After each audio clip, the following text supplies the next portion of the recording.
Okay guys, we are going to Matanuska Glacier. We've just traveled up the Glen Highway to mile 102, which is about 50 miles out of Palmer. And we're gonna go in for the first time to actually go walk on the glacier. And you have to pay $30 for access to the glacier because it's private property you have to cross. There's no public owned property at the toe of the glacier. So we're gonna go ahead and pay our fee and then get to actually walk right up onto the glacier. So that should be pretty fun.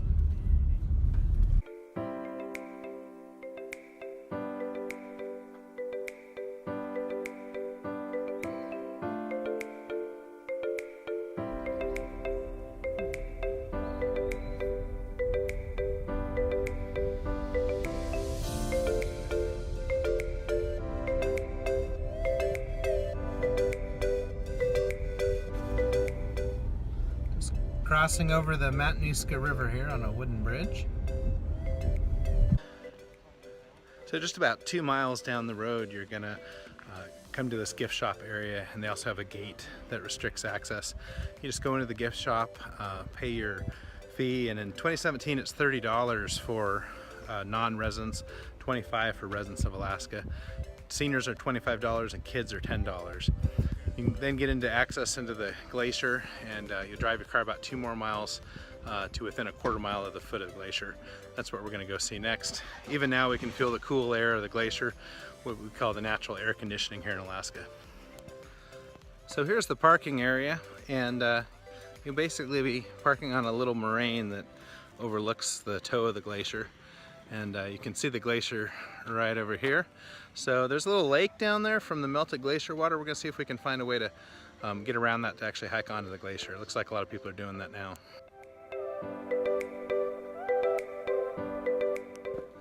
So at the toe of the glacier here, you'll see a lot of these moraines, which are essentially huge piles of gravel that have been pushed up and left by the receding or the melting of the glacier.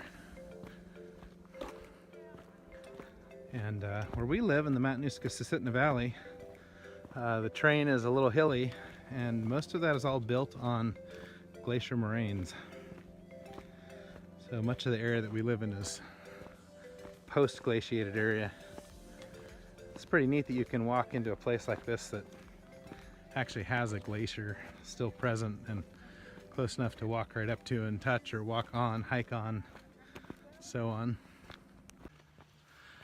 Another bonus to this time of year coming out here is the fall colors. So we'll get some nice orange and yellow backdrop colors. As far as equipment, don't make the mistake that most people do. They're sitting at home in sunny, warm Alaska, 50-degree weather, and just want to come out here in jeans or whatever, street clothes and tennis shoes. Bear in mind, this glacier is a giant block of ice. And the temperature is going to be around 32 degrees in the air right next to the glacier. So you should bring winter clothing, hats, gloves, warm sweaters, and so on. Some other equipment you should have is some good sets of hiking shoes, hiking boots like you'd wear out in the mountains, because the moraines are rather muddy and the trail isn't real good. It's a bit slippery in spots. And then you should also bring some katulas, which are micro spikes, a little bit like a less extreme crampon, or crampons if you want to walk on the ice, and then some hiking poles. So those will really help you keep your balance on the ice.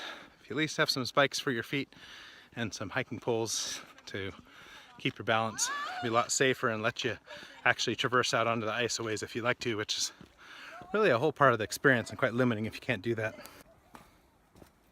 Staff here does make some effort to keep the trails maintained. So you see the worst muddy areas are covered with ramps, walkways. It's not too bad, but getting some good hiking shoes are in order. It's not really the point of needing mud boots today, but it's been raining earlier, so.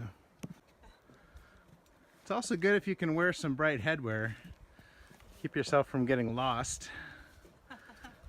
At least help others find you if you fall into a crevasse or something, right? Is that for when your head's sticking out of a crevasse?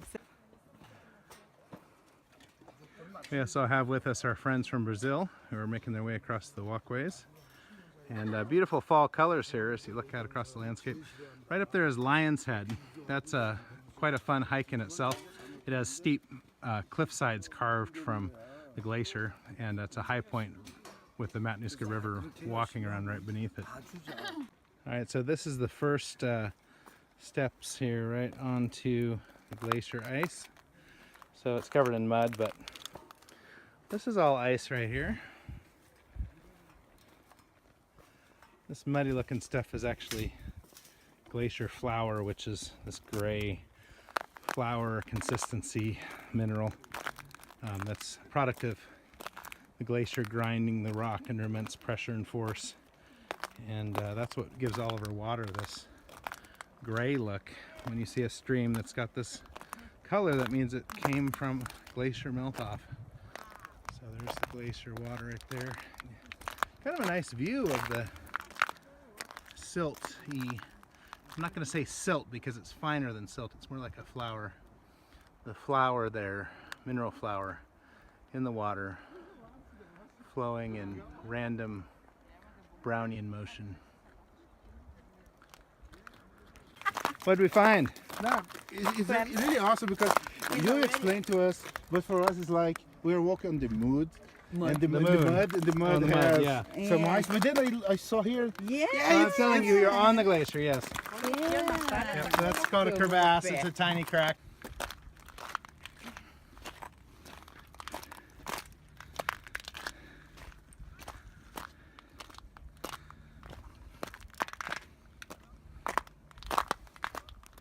So that's Natalia there with the bright headband. We were joking about her high visibility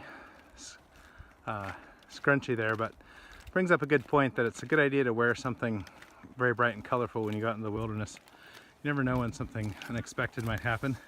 If you have dark gray clothing like this lady, she blends right into the glacier. And if you were lost, the helicopters and airplanes would have an almost impossible job of finding her. But this one with the very bright headband stands out a mile away and could actually be the difference between life and death in a bad situation. So running? Yeah.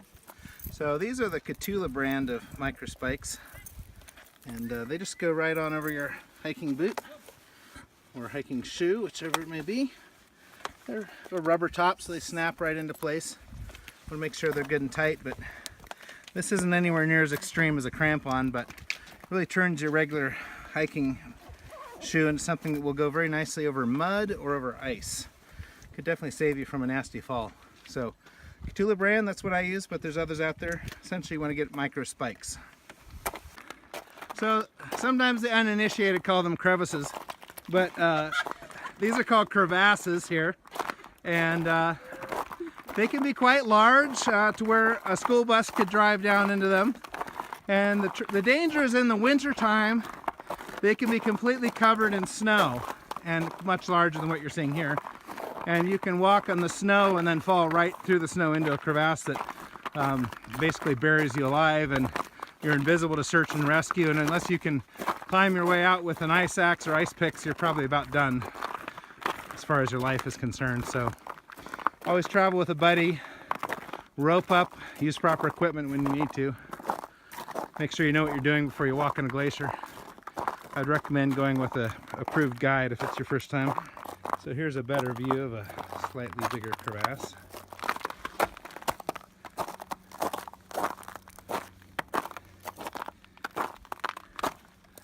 It gets a little more respectable up here. So there's a crevasse.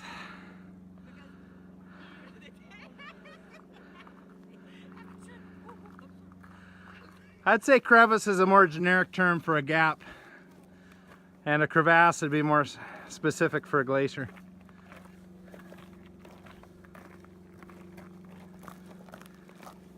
How's that natural air conditioning? Awesome.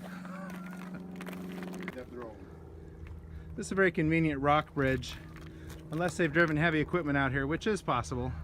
I don't think this was placed by people for convenience, but just happens to be here. It probably weighs at least 1 or 2 tons. But that gives you a way to just walk across the crevasse here. So here's a nice little area of blue striping in the glacier.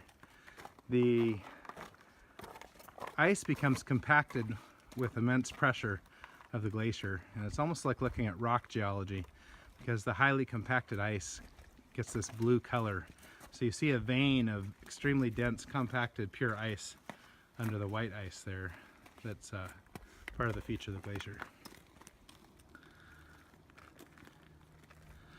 There's a giant moraine there between us and Lion's Head.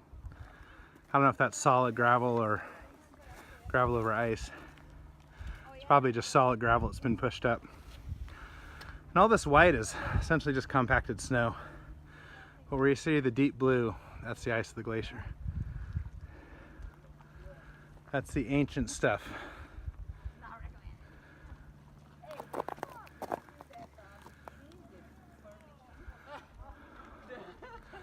One of the best things about Alaska, I think, is how it puts human beings into their proper perspective. It gives us a little humility. There we are like ants on just the toe of the glacier. Then there's the brown bear towering above you, and the great mountains in all their majesty. Makes you a little less proud, which I think is a good thing.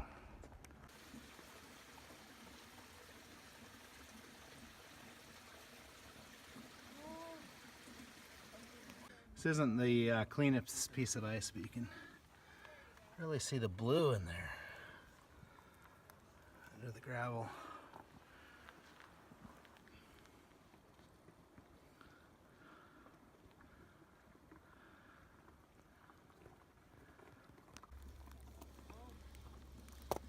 I'm just following this vein up. We brought some fixins for some margaritas. We're gonna get some 10,000-year-old glacier ice to put in our drink.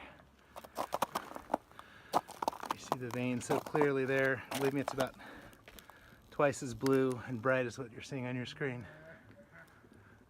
So this glacier has been moving forward about a foot per day, and so the ice here has picked up a lot of rock, and it's common for it to have quite a bit of sand and rock in it, and it moves forward about a foot a day and grinds up rock as it goes.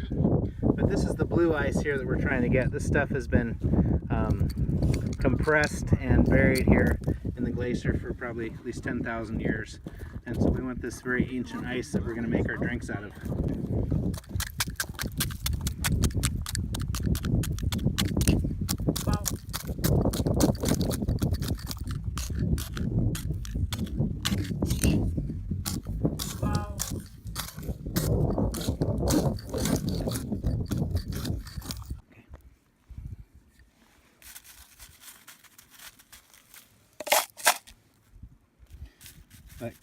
That white cup looks positively creamy against the ice.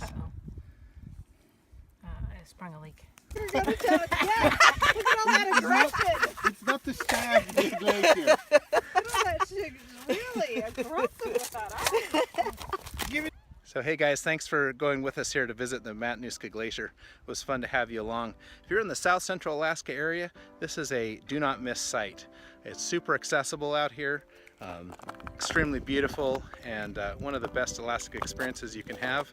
It's so accessible, they even have a picnic table right out here, and marked trail to get out here, and then there's all the glacier you could ever want to hike on if you have the skill and ability to do that. Get a guide if you don't have the experience to be out here by yourself, but if you do, enjoy it, and hope to see you out here on the glacier and out exploring Alaska. If you'd like to see more videos about Alaska and see more of our adventures, please hit the like button and also subscribe to our channel. We'd love to see you come back. Thanks.